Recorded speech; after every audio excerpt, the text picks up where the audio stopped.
Hey guys, welcome back to my channel Computer Science War. So this is the lecture number 11 in the series of DCN, and our today's topic is TCP IP model. As we know, in the last lecture we have studied about the OSI model, okay, and now we are studying about the TCP model with the detailed functioning of its layer, okay. So TCP IP model. What do you mean by TCP and what do you mean by IP? So TCP stands for Transmission Control Protocol and IP stands for Internet Protocol. It was designed and developed by ARPANET Department of Defense in 1960s. किसने design किया था? ARPANET ने. और कब किया था? 1960s में किया था. ये एक्चुअली है क्या? ये कुछ सेट है प्रोटोकॉल्स के जो नेटवर्क में कम्युनिकेशन को क्या करते हैं, सपोर्ट करते हैं. तो टीसीपी आईपी में बेसिकली होता क्या है? टीसीपी आईपी जो है वो मैसेजेस को स्मॉल डेटा सेगमेंट्स में या स्मॉल डेटा यूनिट्स में ब्रेक कर देता है, जिसको हम क्या बोल रहे हैं, सेगमेंट्स, और फिर वो किसको हैंड ओवर कर देता है? आईपी को. IP with the help of network जो डेटा होता है वो उसको कहाँ पहुंचाता है? उसकी फाइनल डेस्टिनेशन तक पहुंचा देता है. फिर डेटा जो है हमारा फाइनल डेस्टिनेशन पे पहुंच गया, मतलब रिसीवर के पास पहुंच गया, ठीक है. तो वहां पहुंचने के बाद जो मैसेज हैं जो डेटा सेगमेंट्स में डिस्ट्रीब्यूट हुए हैं वो कंबाइन हो जाते हैं अपनी ओरिजिनल फॉर्म के साथ, वहां रिसीवर के पास पहुंचते हैं, ठीक है. सो ये होता है basically TCP IP model. Okay, so in TCP IP TCP क्या कर रहा है? सबसे पहले breaks messages into small data units, और उसको हम क्या बोल रहे हैं? डेटा सेगमेंट्स बोल रहे हैं. और फिर किसको हैंड ओवर कर रहा है? आईपी को हैंड कर रहा है, ठीक है. Which deals with routing segments, तो वो किसके साथ डील कर रहा है? राउटिंग सेगमेंट्स के साथ डील कर रहा है through network to final destination, ठीक है. उसको फाइनल डेस्टिनेशन तक पहुंचा रहा है नेटवर्क की हेल्प से. देन टीसीपी मॉड्यूल जो है इन द रिसीवर वो क्या कर रहे हैं? डेटा सेगमेंट्स को कंबाइन कर रहे हैं और जो मैसेज है वो ओरिजिनल फॉर्म में वो रिसीवर के पास पहुंच रहा है. ओके, नेक्स्ट है हमारे पास OSI. अब हमें पूछा जाता है कि OSI मॉडल कब यूज होता है और TCP IP कब यूज होता है. तो OSI मॉडल जो है वो primary use for research purposes के लिए बेसिकली यूज होता है. और TCP IP मॉडल जो है वो प्रैक्टिकल मॉडल है, develop to meet the need of original internet design, ठीक है. As per the name TCP IP, जैसे हम नेम सुन रहे हैं तो हमें क्या लग रहा है कि ये सिर्फ कॉम्बिनेशन है दो प्रोटोकॉल्स का, एक TCP और दूसरा क्या है? IP. लेकिन इसमें सिर्फ दो प्रोटोकॉल नहीं है, इसमें बहुत सारे डिफरेंट लेयर्स में डिफरेंट प्रोटोकॉल्स का यूज हुआ है, ठीक है. सो ये हमारी बेसिकली लेयर्स हैं TCP IP मॉडल की. Let us study one by one. Okay, so सबसे फर्स्ट है हमारे पास physical layer. It is the layer with actual communication take place. ये कैसी लेयर है? जहाँ पे हमारा एग्जैक्ट एक्चुअल कम्युनिकेशन होता है.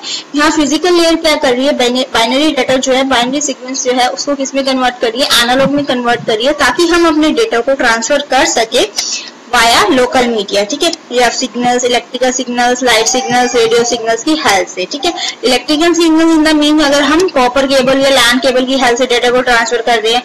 Light signal in the sense अगर हम ऑप्टिकल फाइबर की हेल्प से डेटा को ट्रांसफर कर रहे हैं. रेडियो सिग्नल्स मीन्स हम एयर और वैक्यूम की हेल्प से डेटा को ट्रांसफर कर रहे हैं. इसमें जो प्रोटोकॉल यूज होता है that name is ethernet. Okay, next one है हमारे पास data link layer. Data link layer क्या होता है? द डेटा यूनिट, जो डेटा यूनिट होती है डेटा लिंक लेयर में, उसको हम क्या बोल रहे हैं? इथरनेट फ्रेम बोल रहे हैं. सो नॉर्मली जो डेटा लिंक लेयर है उसको दो पार्ट्स में डिवाइड किया गया है.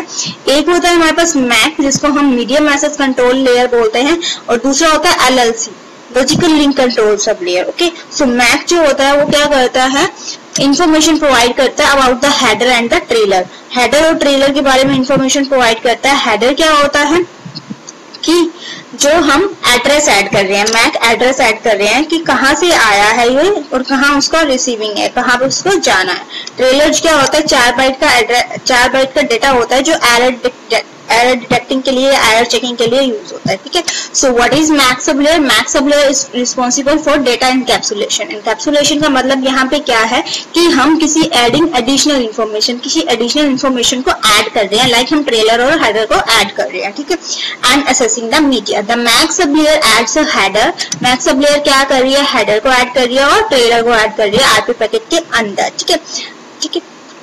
Receive from the network layer, जो कहाँ से रिसीव हुआ है? नेटवर्क लेयर से रिसीव हुआ है. अब जो हेडर है वो क्या कंटेन करेगा? इंफॉर्मेशन कंटेन करेगा कि सेंडर कौन सा है और रिसीवर कौन सा है, किस सेंडर से आया है, किस सेंडर रिसीवर के पास इसको जाना है. ट्रेलर क्या है? 4 बाइट का एरर चेकिंग कोड होता है जिससे हम एरर को डिटेक्ट कर सकते हैं, चेक कर सकते हैं, करेक्ट कर सकते हैं। ओके, नेक्स्ट है हमारे पास LLC सब लेयर, इसकी सेकेंड वाली सब लेयर जिसको हम लॉजिकल लिंक कंट्रोल भी बोलते हैं। ठीक है, so it offers flow and error control. ये क्या करता है? फ्लो और एरर कंट्रोल प्रोवाइड करता है। ठीक है, फ्लो कंट्रोल क्या है? मींस डेटा की फ्लो को कंट्रोल कर रहा है कि जितना डेटा रिसीवर रिसीव कर पा रहा है सेंडर भी उतना ही सेंड करे, डेटा को लॉस ना हो। ठीक है, डेटा को लॉस करने से बचा जा सके। ठीक है, flow control is a technique that restricts the amount of data that a sender can send without overwhelming the receiver। कि सेंडर उतना ही डेटा सेंड करे जितना रिसीवर रिसीव कर पा रहा है, डेटा का कोई भी लॉस ना हो। The receiving devices have a limited processing speed। अब मान लो कि रिसीविंग डिवाइसेस जो प्रोसेसिंग स्पीड है लिमिटेड है, उसकी मेमोरी जो है वो भी लिमिटेड है कि वो इतना जो इनकमिंग डाटा आ रहा है उसको सपोर्ट नहीं कर पा रहा है। ठीक है, और वो अगर वो लिमिट एक्सीड हो रही है, ठीक है, अगर वो लिमिट सेंडर एक्सीड कर रहा है कि वो ज्यादा डेटा सेंड कर रहा है बट रिसीवर तो इतना रिसीव कर ही नहीं पा रहा, तो हमारा डेटा क्या होता है? लॉस्ट हो जाता है। ठीक है, to avoid this the receiver should inform the sender to slow down the transmission rate. मतलब अगर हमें डेटा के लॉस से बचना है तो रिसीवर को जो है सेंडर को बताना चाहिए कि वो अपने ट्रांसमिशन रेट को क्या कर दे? स्लो डाउन कर दे। ओके, नेक्स्ट ये क्या काम कर रहा है? एरर कंट्रोल का काम कर रहा है। Error control in the data link layer refers to error detection and retransmission. मतलब कि अगर कोई एरर डिटेक्ट हुआ है, ट्रेलर में हम एरर चेकिंग बाइट डाल रहे हैं ना, उससे अगर हमें ये पता चलता है कि अगर कोई एरर आया है, ठीक है, तो हम क्या करते हैं? सारे के सारे डेटा का रीट्रांसमिशन कर देते हैं। ठीक है, error detection is done by using error checking bytes added in the trailer. मैंने बताया कि ट्रेलर में जो हमने एरर चेकिंग बाइट्स ऐड किए हैं उसकी वजह से हम एरर को डिटेक्ट करेंगे। ठीक है, अगर कोई एरर हमें डिटेक्ट होता है तो हम क्या करते हैं? रीट्रांसमिशन करते हैं। The frame retransmission is done bye automatic repeat request. तो रीट्रांसमिशन किसकी हेल्प से होता है? Automatic repeat request. तो इसमें होता क्या है? बेसिकली जो रिसीवर है वो क्या करता है? एक्नॉलेजमेंट सेंड कर देता है सेंडर को कि हाँ फ्रेम रिसीव हो चुका। अब अगर किसी डेटा की एक्नॉलेजमेंट नहीं आई, अगर किसी फ्रेम की एक्नॉलेजमेंट नहीं आई, इसका मतलब क्या हुआ कि या तो वो एरर था उसमें, ठीक है, या फिर वो लॉस हो गया, रिसीव नहीं हुआ। तो इसीलिए तो एक्नॉलेजमेंट नहीं आई ना, तो सेंडर थोड़ी देर के लिए वेट करता है, फिर सोचता है कि हाँ इस वाले फ्रेम की एक्नॉलेजमेंट नहीं आई तो मुझे ये दोबारा सेंड करना चाहिए। सो ये होती है ऑटोमेटिक रिपीट रिक्वेस्ट। तो ऑटोमेटिकली उस डेटा को, उस फ्रेम को रिपीट सेंड कर देता है। Okay, for accessing the media the method Ethernet is called carrier sense multiple access collision detection. अब इसमें क्या होता है? इन दिस मेथड हर एक कंप्यूटर जो है, मतलब बहुत सारे कंप्यूटर है लाइन में, सबको डेटा सेंड करना है, बट जो केबल है, जो नेटवर्क है, एक ही है। ठीक है, अब अगर वो बिजी है, ठीक है, ऑलरेडी वो काम कर रहा है और दूसरा वाला भी डेटा सेंड करने लग जाए, तो वहां पे क्या हो सकता है? कोलिजन ओकर हो सकता है। तो उस केस में क्या होता है? इन दिस मेथड हर एक जो कंप्यूटर है वो लिसन करेगा केबल को, ठीक है, before sending the data through network. उस नेटवर्क से उस केबल पे डेटा सेंड करने से पहले उसको पहले वो सुनेगा कि हाँ अगर वो नेटवर्क क्लियर है तो कंप्यूटर क्या करेगा? डेटा ट्रांसमिट कर देगा। If the first computer already transmitting on the cable, अगर जो पहला कंप्यूटर जो है ऑलरेडी वो डेटा सेंड कर रहा है, ठीक है, तो सेकंड कंप्यूटर क्या करेगा? थोड़ी देर वेट करेगा, फिर दोबारा से ट्राई करेगा, जब लाइन उसको क्लियर मिलेगी तब वो डेटा को सेंड करेगा। ओके, कई बार क्या होता है? Sometimes two computer attempt to transmit data at the same instant, मतलब दो कंप्यूटर सेम टाइम पे डेटा ट्रांसमिट करने लग जाते हैं। ठीक है, तो जब ऐसा होता है तो हमें क्या लगता है कि क्या हो गया? कोलिजन ओकर हो गया। हर एक computer, each computer then stop transmission and waits a random amount of time before attempting to retransmit. तो हर एक कंप्यूटर, मतलब दोनों ने इकट्ठा स्टार्ट कर दिया डेटा ट्रांसफर करना, वहां पे क्या हुआ? कोलिजन हो गया। तो अब क्या करेंगे? दोनों ही कंप्यूटर वेट करेंगे रैंडम अमाउंट ऑफ टाइम के लिए और फिर क्या करेंगे? डेटा को रीट्रांसमिट करेंगे। However the delay caused by collision, means जो डिले हुआ कोलिजन से या फिर रीट्रांसमिटिंग का जो टाइम है वो इतना स्मॉल होता है कि वो अफेक्ट नहीं करता स्पीड ऑफ ट्रांसमिशन को। ठीक है, मतलब टाइमली डाटा पहुंच जाता है, इतना टाइम अफेक्ट नहीं होता उससे। ठीक है, फिर है हमारा LLC sub layer, resize the IP packet को रीसाइज कर रहे हैं, ठीक है, फ्रॉम द नेटवर्क लेयर, ताकि वो फिट हो जाए डाटा लिंक लेयर के फ्रेम्स के अंदर। ठीक है, जो फ्रेम का साइज है वो उसके अंदर फिट हो जाए। जैसे हम भी अपनी फोटो को साइज को कंप्रेस करते हैं, ठीक है, इंक्रीज करते हैं ताकि हमारा जो फोटो का साइज है वो हमारे फॉर्म के अंदर फिट हो जाए। ओके, सेम वे में ये भी क्या करता है, पैकेट्स को रीसाइज करता है ताकि वो फ्रेम के अंदर फिट हो जाए। ओके, नेटवर्क लेयर है next. Okay, so network layer क्या काम करती है, passes TCP segments to network layer. अब ये क्या कर रही है, नेटवर्क लेयर टीसीपी सेगमेंट्स आ रहे हैं नेटवर्क लेयर के पास, ठीक है। तो नेटवर्क लेयर क्या कर रही है, एक लॉजिकल एड्रेस, एक आईपी एड्रेस ऐड कर रही है, ठीक है, टू टीसीपी सेगमेंट, या फिर हम यूडीपी का यूज कर रहे हैं तो UDP datagram to form an IP packet, और फिर वहां से राउटर की हेल्प से डेटा को ट्रांसफर कर रही है नेटवर्क पे। ओके, और नेटवर्क लेयर एक काम और करती है कि वो सबसे बेस्ट पॉसिबल पाथ चूज करती है सेंडर से रिसीवर तक के जाने का। सो नेटवर्क लेयर की बेसिक फंक्शनैलिटी क्या है, एक तो ये लॉजिकल एड्रेसिंग, जो आईपी पैकेट है उनका एड्रेस ऐड करती है, राउटिंग मतलब राउटर डिवाइस की हेल्प से डाटा को ट्रांसमिट करती है, पाथ डिटर्मिनेशन मतलब कि स्मॉलेस्ट या फिर बेस्ट पॉसिबल पाथ चूज करती है सेंडर से रिसीवर तक के जाने का। तो इसमें प्रोटोकॉल जो यूज हो रहा है वो है IP protocol, that is internet protocol का यहाँ पे यूज हो रहा है। नेक्स्ट है transport layer. So at the receiving end transport layer क्या कर रही है, रिसीव कर रही है डाटा को, मैसेज को कहाँ से रिसीव करेगी, नेटवर्क लेयर से रिसीव करेगी। जब मैसेज ट्रांसपोर्ट लेयर के पास आ जाएगा तो एक ना एक प्रोटोकॉल का यूज होता है, या तो हम टीसीपी का करते हैं या फिर हम यूडीपी का करते हैं। टीसीपी सपोर्ट सेगमेंटेशन, टीसीपी क्या करता है, सेगमेंटेशन को सपोर्ट करता है कि मैसेज को डिवाइड करके स्मॉलर पीसेस में फिर ट्रांसमिट करता है, ठीक है। और वो क्या करता है, मैसेज में एक हेडर ऐड कर देता है, ठीक है। On the other hand UDP जो है वो सेगमेंटेशन को सपोर्ट नहीं करती है, ठीक है। So the application using UDP should send message short enough to fit into one UDP datagram. तो जो एप्लीकेशन है यूडीपी का यूज कर रही है जो, ठीक है, वो इतने छोटे मैसेज सेंड करती हैं ताकि वो यूडीपी डाटाग्राम में फिट हो सके। सो जो टीसीपी का प्रोसेस है ऑल्दो देखा जाए तो क्या है, स्लो है, क्योंकि ये वायर प्रोसेस होते हैं। यूडीपी क्या है, हमारा वायरलेस है तो वो थोड़ा फास्ट होता है, ठीक है। सो इसमें ये है कि टीसीपी में कि एरर फ्री डाटा ट्रांसफर होता है, कोई भी एरर नहीं आता, लेकिन यूडीपी में एरर होने के चांसेस अगर रहते हैं, ठीक है। ऑर्डर डेटा ट्रांसफर, टीसीपी में क्या हो रहा है, डाटा ट्रांसफर जो है वो सिक्वेंशियली हो रहा है, सीक्वेंस नंबर ऐड कर रहा है ना टीसीपी, ठीक है।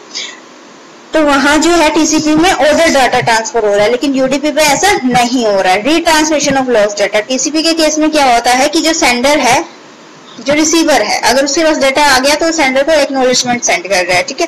तो यहाँ पे हमारा डाटा का लॉस नहीं हो रहा है, ठीक है। रीट्रांसमिशन ऑफ लॉस्ट डाटा मतलब बाय चांस डाटा लॉस हो भी गया, अगर सेंडर के पास एक्नॉलेजमेंट नहीं आएगी, थोड़ा टाइम वेट करने के बाद वो रीट्रांसमिट करेगा ही डाटा को, ठीक है। तो वहां पे वो क्या कर रहा है, डाटा को रीट्रांसमिट कर रहा है, ओके।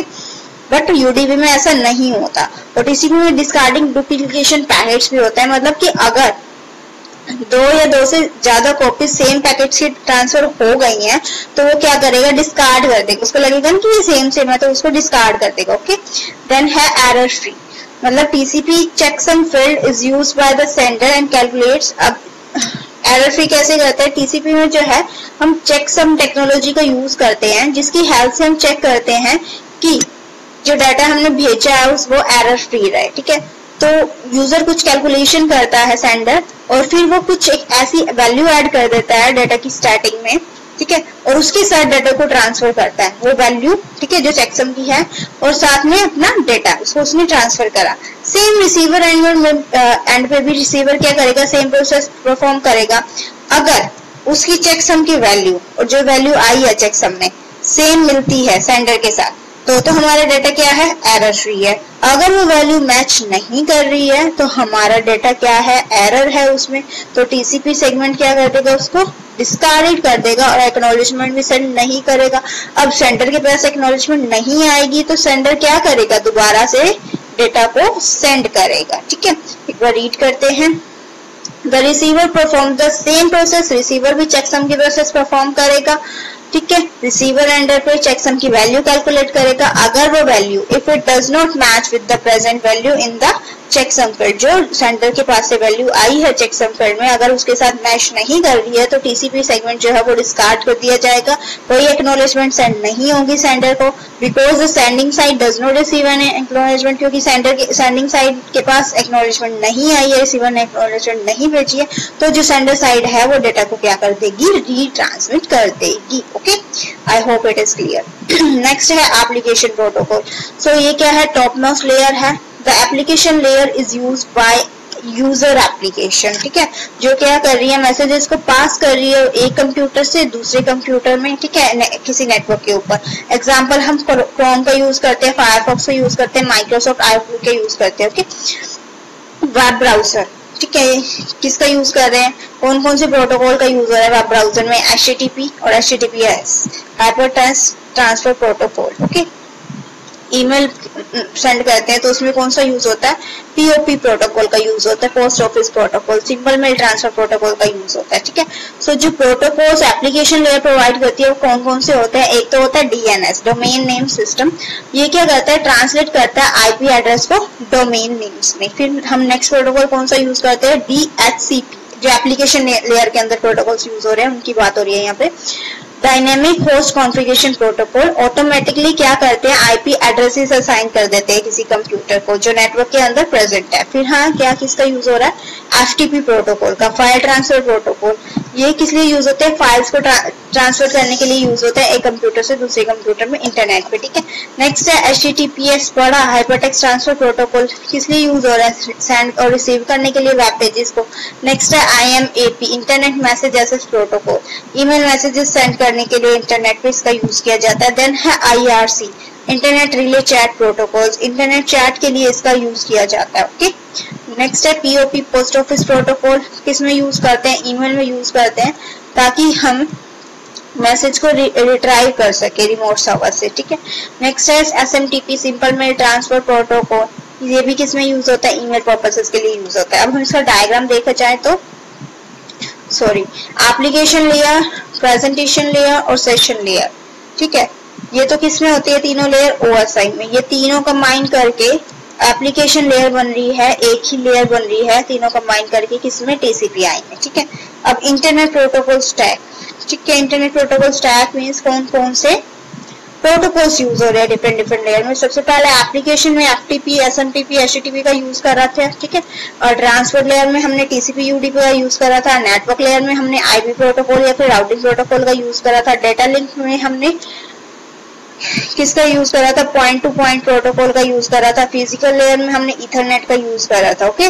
और ये हम इसका डायग्राम है, एप्लीकेशन प्रेजेंटेशन सेशन 1 में आ जाएगा। SMTP, FTP ये प्रोटोकॉल हम एप्लीकेशन में यूज कर रहे हैं ना, तो इसीलिए इसको सिंगल टर्म कंसीडर करेंगे। ये ट्रांसपोर्ट में TCP UDP का यूज कर रहे हैं, नेटवर्क में IP/ARP का यूज कर रहे हैं। नीचे हमारे पास डेटा लिंक और फिजिकल लेयर आ जाएगी, ठीक है। So this is all about TCP/IP layer.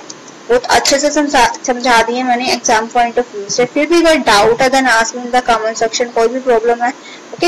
अगर और किसी टॉपिक वीडियो चाहिए then also ask me in the comment section, I will provide you, but please support. मैं एक वीडियो बनाती हूँ देन आपका कुछ भी रिस्पॉन्स नहीं आता है तो मैं डीमोटिवेट हो जाती हूँ, फिर मैं छोड़ देती हूँ बनाना। बट थोड़ा सा रिस्पॉन्स प्रोवाइड करोगे then it gives lot of motivation to create new videos, okay. Thank you all.